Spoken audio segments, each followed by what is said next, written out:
All right, so for this first one, we want to simplify the square root of 48 over 192. One of the ways to do this, if you, let's say you look at it and you're like, well, I don't know what to do. It's okay if you don't know what to do. It's a fraction.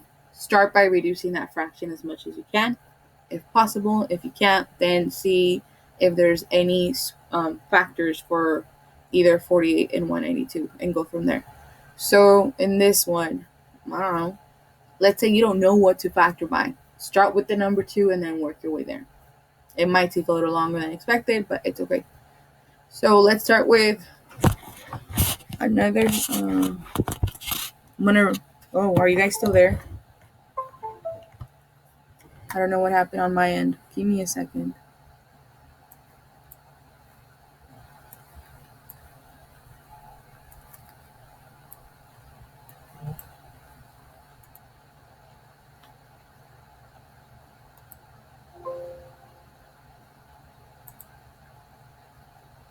All right, sorry. On my end, everything went black. So here we go. So let's start by. Let me. Yeah. So square root of 48 over 192. We want the simplified form, so let's start by reducing both of them by 2. So divide both by 2. That then would be the square root. 48 divided by 2, we're at 24. And 192 divided by 2. My computer is acting up. So 24 over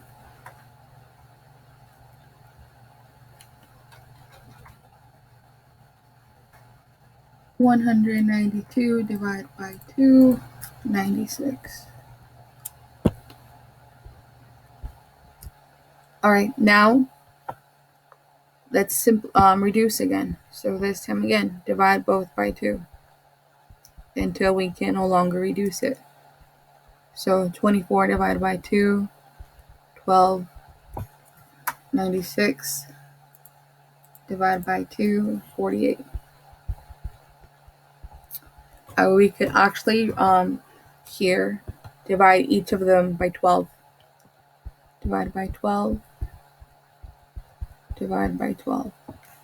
Now 12 divides 12 1, so we have the square root of 1 over 48 divided by 12, 4.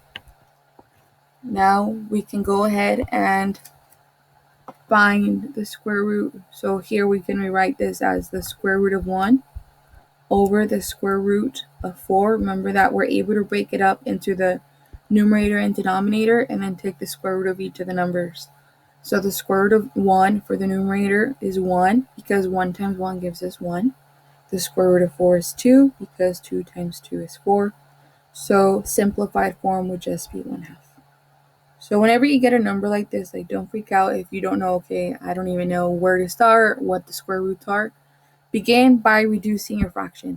Remember, it's a fraction, so if you can simplify that fraction as much as possible, it's going to make the problem much easier to solve. So start there.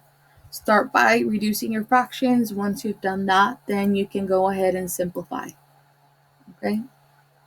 Any questions there? Shake your head for me, yes or no. Let me know. No? Okay. Thank you. Let's do the next one then.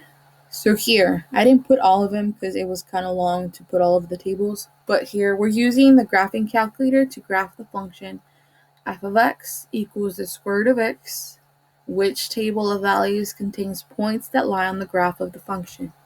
So let's say that even without using the graphing calculator, we want to find these values. So x, our function f of x, for the output. And let's begin with the first one, -1. So when x is -1, I am going to substitute in the function. So I'm going to write it here, f of -1. F of -1, that would be the square root of -1. Remember that you cannot take the square root of a negative number. Why that is that they're undefined, because there's no number that you can multiply by itself to give you a negative answer. So for example, -1 times -1 would be +1. No matter what, when you multiply a number by itself, that be positive or negative, your answers will always be positive. So that's why for here, the square root of -1, that's undefined. There's no such thing. Okay, so for -1, your output would be undefined. All right, now when x is 0, so we would want f of 0 is equal to f of 0, then would be the square root of 0. The square root of 0 is 0 itself. A number that we multiply by itself to give us 0, 0 times 0, 0. So f, the square root of 0 is always 0. Now when x is 1, f of 1 is equal to the square root of 1. The square root of 1, it's 1 itself. 1 times 1 gives us 1. And lastly, when x is 4, so f of 4, being that we want the square root of 4, so a number when we multiply by itself that gives us 4 would be 2. So just being careful that whenever you're taking the square root, we're looking for the number that multiplies by itself to give us whatever is inside this radical. So that's being careful. And there were several that put 16, but remembering that you want the square root of 4.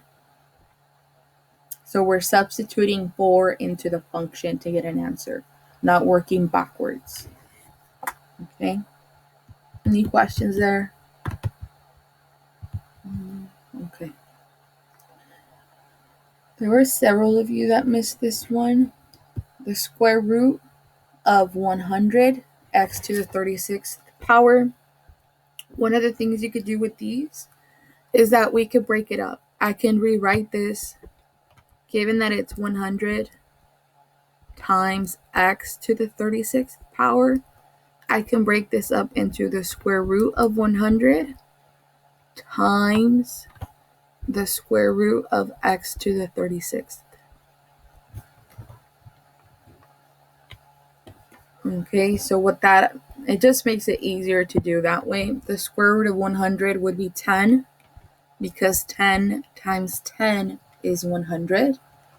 As for here, with the variable, remember that we can rewrite this as x to the power of 36 over 2.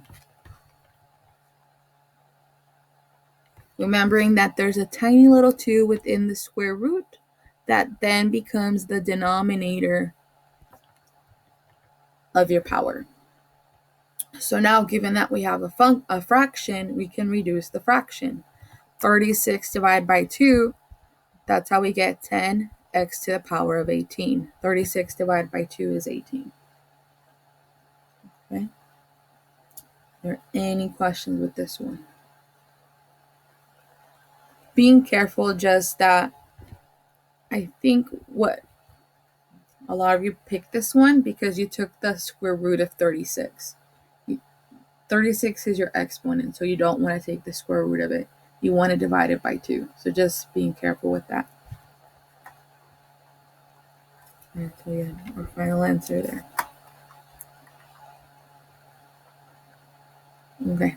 So whenever you're doing these, I have like this one here, we want to assume that x is not equal to 0, because if x were equal to 0, we would then have a 0 in our denominator, and it then won't allow it to work. So that's why you want to make sure, if they tell you x cannot equal 0, keeping that in mind.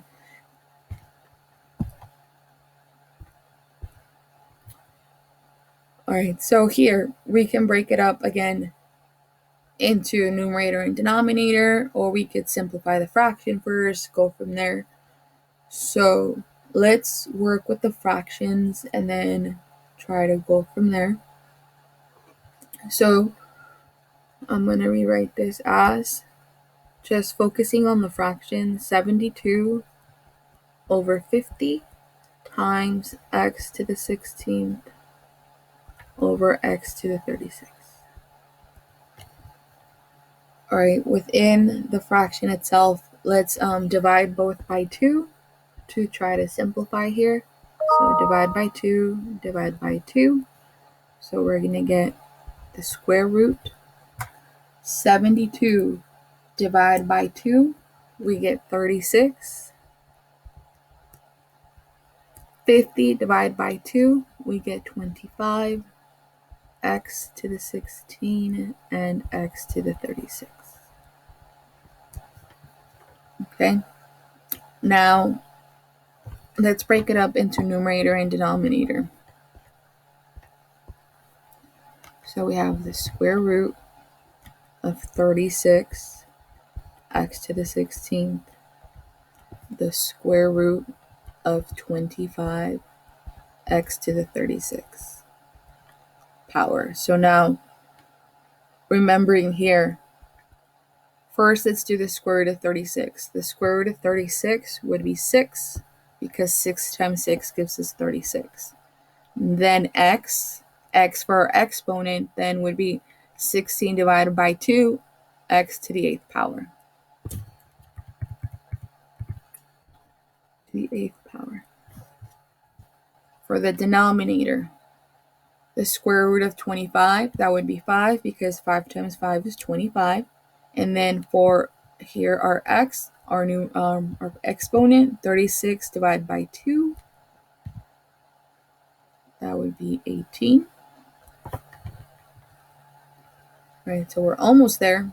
Now, given that we want to simplify also our variables, if you remember, I hope you remember, one of the ways you could do this, you could literally write 8x's being multiplied and 18x's and then cross them off, but also using your rules for exponents. When doing these, look at here. Do they have the same base? Yes. Then for your exponents, you're looking at which one's greater. Is 8 or 18 greater? Okay, 18 is greater. So to simplify, all that we do is 18 minus the 8. So then that's how we get 6 over 5x to the 10th power. Using your rules for exponents. How I said, if not, you could, let's say you don't remember that, that's fine. You could just do x and literally 8x's, 6 and 8x's being multiplied. Then 5 and 18x's being multiplied. 1, 2, 3, 4, 5, 6, 7, 8. And then keep going. Oh, I think that's all of them. 1, 2, 3, 4, 5, 6, 7, 8. 12, 13, 14, 15, 16, 17, 18. And as you can see here, when we divide, these would cancel. X divides x once, x divides x once, x divides x one. We're left with 10. So that's how we would get x to the 10th power also.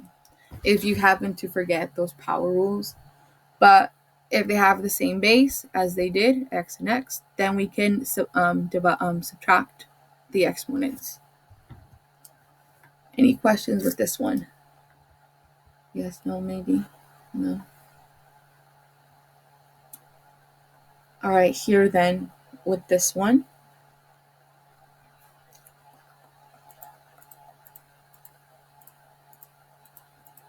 First, focus on, again, if we can reduce that fraction, reduce it, and then we'll go from there.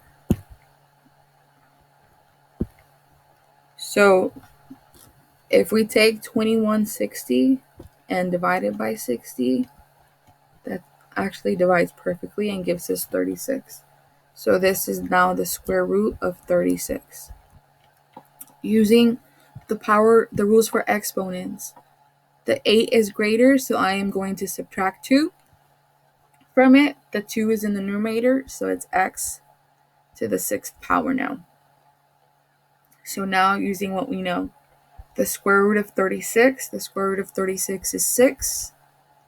Then for our exponent, 6 divided by the 2 from the square root, 6 divided by 2 then would be 3, x to the 3rd power. I'm not really sure how that number there was found, but just know that first reduce that fraction and then take the square root. You want to reduce that fraction as much as you can before you do anything. Just like when we add fractions or subtract fractions, you reduce them, find the denominator, and then go from there. But it makes it so much easier when you reduce them first before you do anything else. This last one, again, if it confuses you to see everything together like that, don't be afraid to break it up into two parts. We could do the square root of 64 and the square root of x to the 16th. If that helps you to visually see that you're working with the number itself and then with the variable, go ahead and do that. Again, it's whatever makes it easier for you, just do that. So now the square root of 64, that's 8 because 8 times 8 is 64. For our exponent, remember we have that radical 2, so that becomes your denominator in the exponent. So we divide our exponent by 2. 16 divided by 2 then, our exponent is 8.